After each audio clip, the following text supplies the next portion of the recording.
I'm bummed that it is even an issue. I'm 42 years old, and I think that we have been talking about gender inequality forever.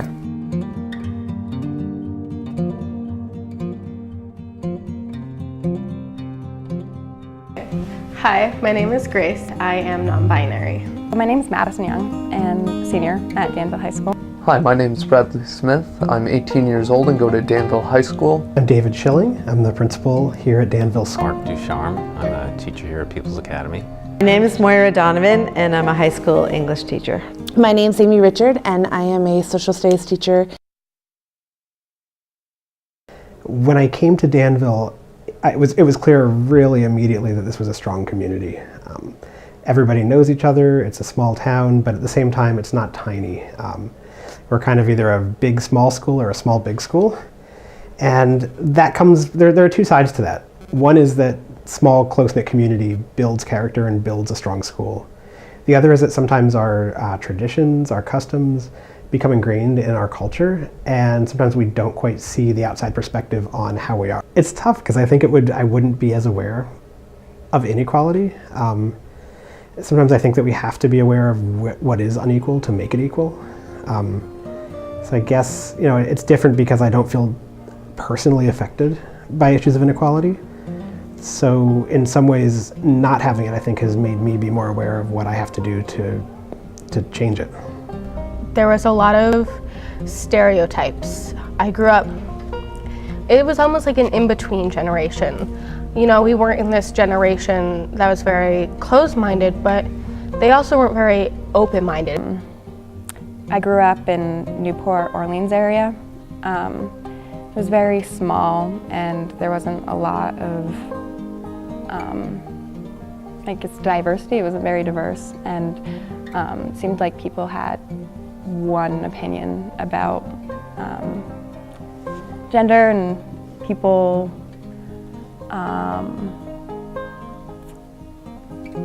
were sexist. And I was kind of always raised in an environment where men were better and men were more in control, and the women just did all of the work. My mom and dad were really traditional. They were much older when they had me, so I had older parents, but my dad worked and my mom stayed home. But her job, it wasn't like she stayed home and ate bonbons.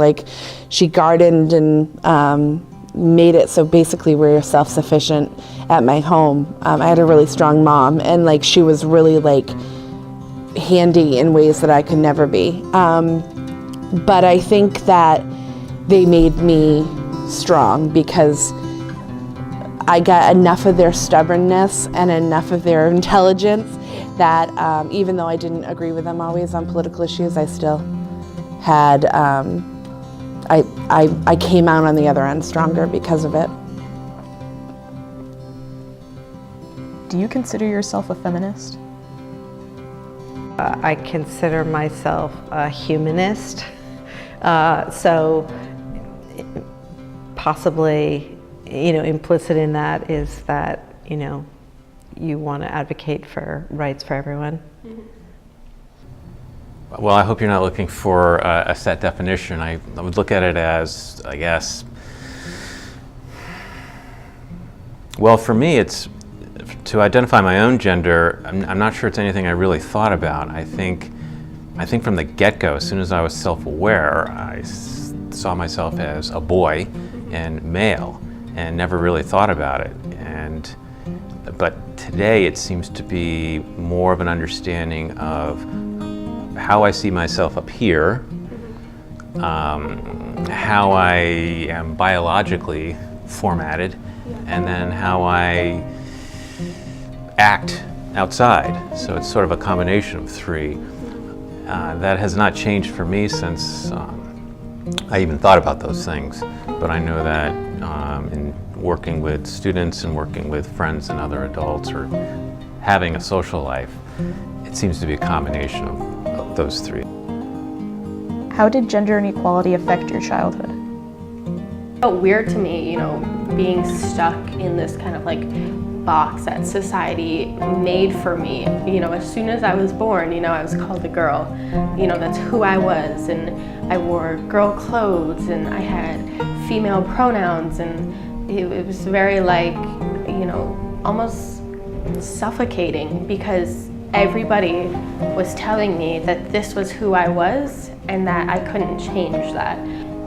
Growing up, it was almost like they chose my identity for me. So I did grow up with a lot of strong influences and strong women.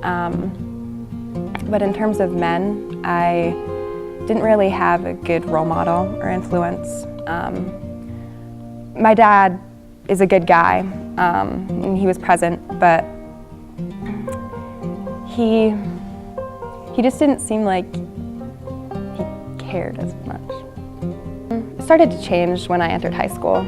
A lot of my male teachers had the same characteristics my stepmom had, which were very motivated and thoughtful of others and witty and intelligent, and that definitely made me realize the prejudices that I developed throughout my childhood.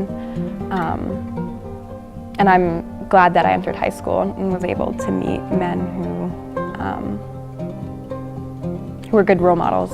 I always felt that it was really limiting, and that as a gay person, people can be way more fluid than just defining themselves one way or the other. What does gender inequality look like in schools? Well, my profession certainly has.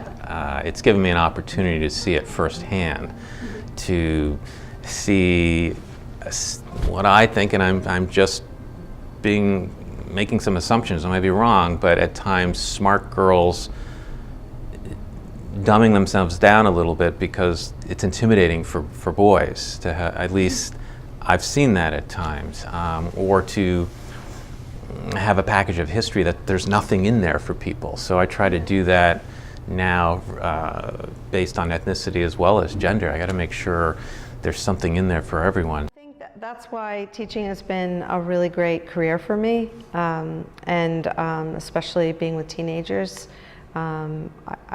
I feel most teenagers allow for a lot of possibilities.